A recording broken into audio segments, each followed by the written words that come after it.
It's the Channel Mom Show with Jenny Dean Schmidt. We're here for you. Dreams, that's where I have to go. Brought to you by Pediatric Dental Group of Colorado, creating positive and rewarding dental visits for kids of all ages since 1977. I'm going to hold up a picture of Emily for our cameras because we do film this show. And Emily was one of the victims of the Connecticut shooting last week or a week and a half ago in Littletown in Connecticut. I have an opinion about how this has unfolded in America, and here is what I think. I'm a mom. I host a little radio show for moms because I value them. I value their kids, and I value the nation where those moms and kids live. But this week, that nation has focused on a misguided solution, several misguided solutions to the tragedy that unfolded at an elementary school in Connecticut. Those so-called solutions have masqueraded as high-minded debates on gun control, mental illness, and medication.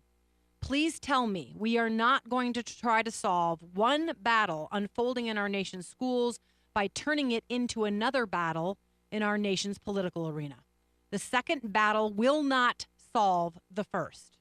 When a young man picks up his mother's gun and brutally steals the lives of 20 precious children and the adults protecting them, you cannot reduce that act to an oversimplified debate between the NRA and gun control.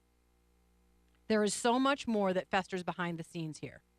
Behind the scenes, there are families in crisis. The family of little Emily that I'm holding up now has a crisis of their own. You see, I think like a mom. So I think of the families, and that is why I sobbed for the mothers and fathers on December 14th.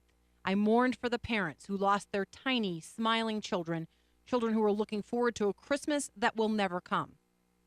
I think like a mom, so I ache for the mother who was shot in the face by her deeply disturbed 20-year-old son.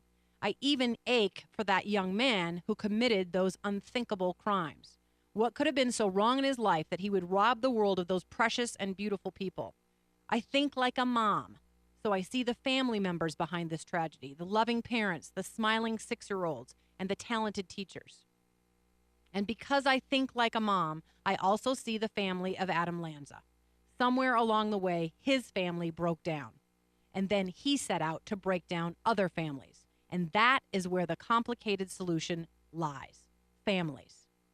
And broken families cannot be solved by government alone. That must start with every individual American deciding that family matters.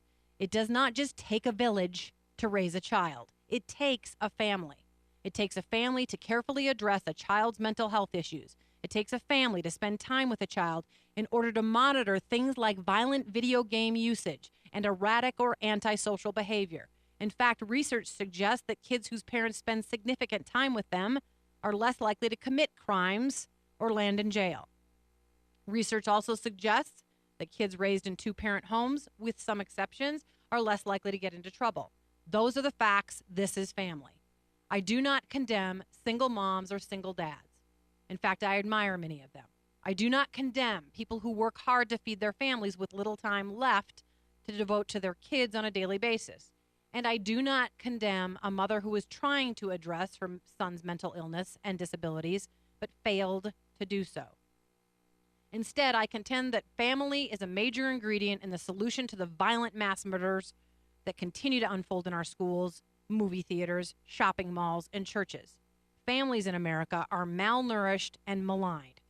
So I stand up for family as part of the solution for what ails us in this country. I think our nation needs to stand up too. And may God help us stand.